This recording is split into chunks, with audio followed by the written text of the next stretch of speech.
Hello friends, मैं पंकज कुमार आपका स्वागत करता हूं अपने चैनल एजुकेशन 94 ऑल एग्जाम में। आज हम हिंदी वर्णमाला के टॉपिक को पढ़ेंगे। इस टॉपिक से यूपीएसआई, लेखपाल, BEd, bank, UPTET, RO, ARO, LLB के अलावा अन्य एग्जाम में भी क्वेश्चन आते हैं। पिछले एसआई के एग्जाम में इस टॉपिक से क्वेश्चन पूछे गए थे तथा यह टॉपिक हिंदी को समझने के लिए भी मोस्ट इम्पोर्टेंट है। चलिए इस टॉपिक को अब हम शुरू करते हैं। हिंदी वर्णमाला को दो भागों में बांटा गया है। नंबर 1, स्वर। स्वर होते हैं ए, आ, छोटी, बड़ी, चटाऊ, बड़ाऊ, रीरी, ए, आई, ओ, आउ। इन स्वरों में से अंग और अह को स्वर नहीं मानते हैं, जिसकी चर्चा हम आगे करेंगे। इसके बाद नंबर 2 पर आता है व्यंजन। व्यंजन में पहले आता है क्या वर्ग, कै, ख, ग, घ, अंग। इसके बाद आता है च वर्ग, च, छ, ज, झ, अणा। फिर ट वर्ग, ट, ठ, ड, ढ, न। फिर त वर्ग, त, थ, द, ध, न। प वर्ग, प, फ, ब, भ, म। इसके बाद आते अंत्यस्थ, य, र, ल, व। अंत्यस्थ व्यंजन किन्हें कहते हैं, इनकी चर्चा भी हम आगे करेंगे। इसके बाद संघर्षी या उष्ण व्यंजन, स, स और ह। इसके बाद संयुक्त व्यंजन, अक्ष, तरह, अज्ञा, स्वर। उच्छिप्त व्यंजन 2 होते हैं, डा और ढा। इसके बाद विदेशी व्यंजन, जा और फा। हिंदी वर्णमाला में कुल 52 वर्ण हैं, जिनमें से अंग और अह को शामिल नहीं है। वर्णों की मूल संख्या 44 है तथा वर्णों की कुल संख्या 52 है, इसे हम आगे पढ़ते हैं।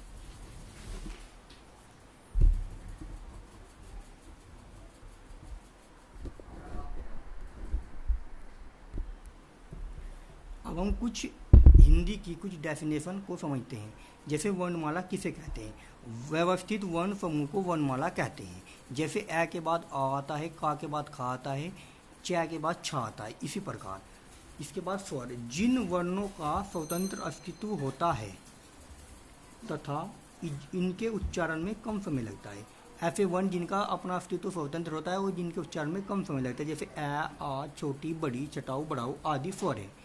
इसी तरह व्यंजन, जिन वर्णों का स्वतंत्र अस्तित्व नहीं होता है तथा ये वर्ण स्वरों की सहायता से बोले जाते हैं। जैसे क्या को हम देखते हैं, क्या और आ इसके साथ मिला हुआ होता है, इसलिए इन्हें व्यंजन कहते हैं।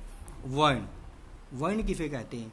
मुख से निकलने वाली सार्थक ध्वनि को वर्ण कहते हैं। सार्थक ध्वनि को वर्ण कहते हैं। वर्ण के बारे में पिछली बार यूपीएसआई में एक क्वेश्चन पूछा गया था कि वर्ण किसे कहते हैं। ठीक है। वर्णों का वर्गीकरण, इनका वर्गीकरण 3 प्रकार से है। नंबर 1, उच्चारण के आधार पर। नंबर 2, वायु संवेग के आधार पर।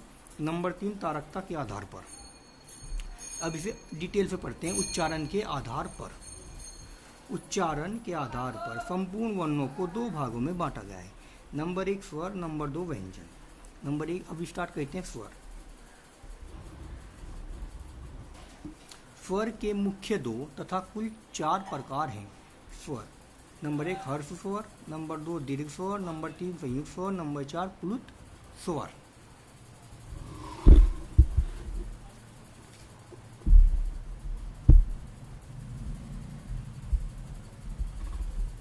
हर्ष स्वर, जिन वर्णों के उच्चारण में अत्यंत कम समय लगता है, जैसे ए, ई, उ, री, इन्हें मूल स्वर भी कहते हैं।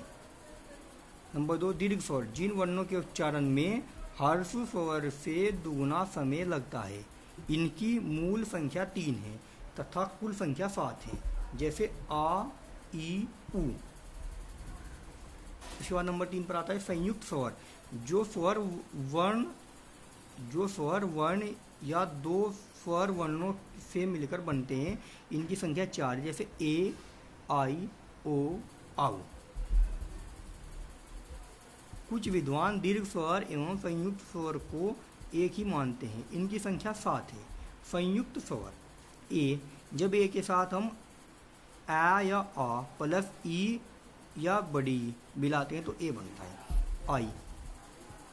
आई बनाने के लिए ए या आ के साथ ए या आई को जोड़कर आई बनता है। ओ, ए या आ के साथ उ या औ को जोड़ने से ओ बनता है, आउ।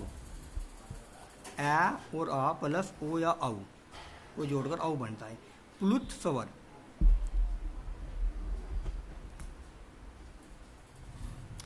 जिन स्वरों के उच्चारण में हर्ष स्वर से 3 गुना अधिक समय लगता है उसे प्लुत स्वर कहते हैं। इनकी संख्या 1 है, जैसे ओम।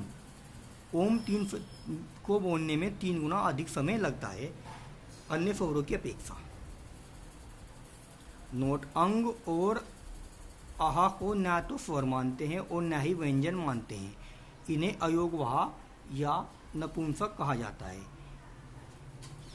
यह क्वेश्चन पिछले साल यूपीएसआई में पूछा गया था कि किसे अयोगवाह कहा जाता है। इसका सही आंसर है अंग और आहा को।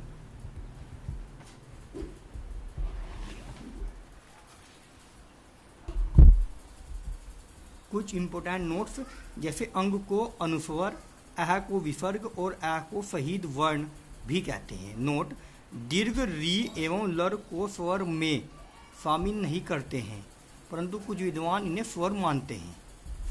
व्यंजन, व्यंजन को 5 भागों में बांटा गया है। इनकी कुल संख्या 41 है।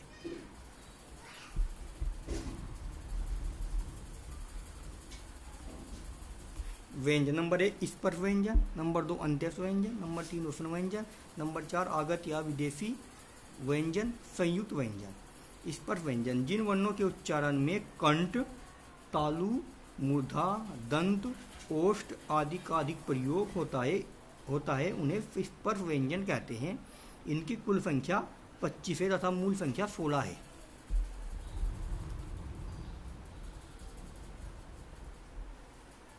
कंठ, कै, खै, गा और घा, जैसे ऊपर पढ़ा है कंठ से। तालु, चा, छा, जा और झा। टा, ठा, डा और ढा। मूर्धा, दंत, ता, था, दा, धा। ओष्ठ, पै, फै, बै, भै। इसमें कुछ नासिक्य हैं जिन्हें नाक से बोला जाता है। अंग्या, अय्या, अना, न और मैं। क्या से लेकर धा, क्या से लेकर धा तक को मूल व्यंजन कहते हैं, जिनकी संख्या 16 है। 1 2 3 4 5 6 7 8 9 10 11 12 13 14 15 16, ठीक है। और इनकी कुल संख्या 25 है। फिर क्या के साथ हम डा इनको भी ऐड करते हैं और नीचे के पै फै बै भै भी मिलाते हैं, तो इनकी संख्या टोटल 25 हो जाती है। नोट, इन वर्णों को उदित भी कहते हैं। इन 25 वर्णों को उदित भी कहते हैं तथा 16 वर्णों को मूल व्यंजन कहते हैं। ये वे 16 वर्ण हैं, क्या से धा तक। अंत्यस्थ व्यंजन, जिन व्यंजनों के उच्चारण में श्वास अंदर की तरफ खींची जाए, अंदर की तरफ खींची जाए उसे अंदर की तरफ खींची जाए उसे अंत्यस्थ व्यंजन कहते हैं। इनकी संख्या 4 है, जैसे या, रा, ला और वै। नोट, या और वै को अर्ध स्वर भी कहते हैं। उष्ण व्यंजन, जिन व्यंजन वर्णों के उच्चारण में शरीर से गर्मी पैदा हो, ये 4 हैं, जैसे फै, सै, सै और है। संयुक्त व्यंजन, जो व्यंजन 2 व्यंजनों या वर्णों से मिलकर बनते हैं उन्हें संयुक्त व्यंजन कहते हैं। इनकी संख्या 4 है, जैसे अक्षा, तरा, अज्ञा, फरा। अक्षा क्या प्लस फै से मिलकर बनता है। तरा ता प्लस रा से मिलकर बनता है। अज्ञा ज्या प्लस अय्या से मिलकर बनता है। फरा सा प्लस रा से मिलकर बनता है। पिछले साल अक्षा के बारे में यूपीएसआई में क्वेश्चन पूछा गया है, तो इसलिए यह मोस्ट इम्पोर्टेंट हो जाता है। आगत या उच्छिप्त व्यंजन, उच्छिप्त, निर्मित या दीर्घुण व्यंजन, जिन व्यंजन वर्णों में 2 व्यंजन वर्णों के गुण पाए जाते हैं, इनकी संख्या 2 है, जैसे डा और ढा। डा और ढा दोनों ही तुर्की भाषा के शब्द हैं। यह भी एक मोस्ट इम्पोर्टेंट बात है कि ये दोनों तुर्की भाषा के शब्द हैं। आगत या विदेशी व्यंजन, ये शब्द फारसी भाषा से लिए गए हैं। इनकी संख्या 5 है, लेकिन हिंदी वर्णमाला में केवल दो लिए गए हैं, जैसे जा और फा। नोट, 5 फारसी शब्द का, खा, गा, घा और फा, इनके नीचे लगने वाले इस बिंदी को नुक्ता कहते हैं, जिसे पंडित शिव प्रसाद सितारे हिंदी ने लगाकर इन्हें हिंदी भाषा में लिया है।